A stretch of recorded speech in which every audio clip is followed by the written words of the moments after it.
The pandemic is having impacts in all kinds of places. A new real estate report shows 1 in 10 offices across the country is vacant, an indication of how many people are working from home.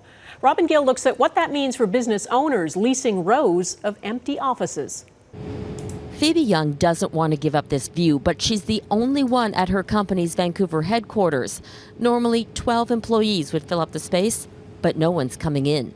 We're looking at the pure bottom line right now. And, over the last year, we've tried to keep our ship afloat. And thankfully we have, and we're doing well. But at the same time, I think we have to make some good business decisions right now. 80% of the time has been empty.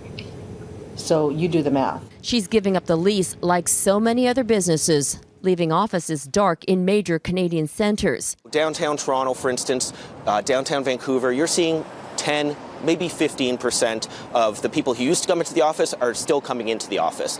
Whereas when you start looking into the suburban areas or more car-centric markets, you're looking at somewhere between 30 and 50% attendance levels. If companies aren't using it, they're losing it, boosting vacancy rates. In Vancouver, it's 4.9%, up from 2.9% the year before. In Toronto, the rate is 6.2% compared to 5% in 2019.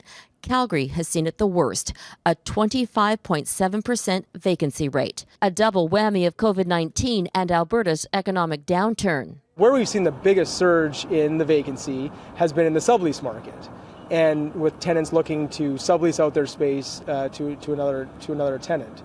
And in that market, I think you're going to see tenants who really want to sublease their space begin to discount that space. When it is business as usual, there are predictions the office space won't be the same, and companies will have to allow flexibility for working from home. You're not going to get them back until they feel safe.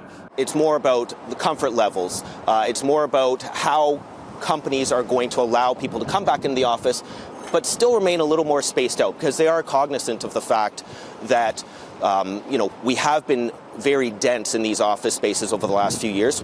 When Phoebe Young does get back into the office, it won't be full time. For myself is that I save like about an hour of commute time there and back.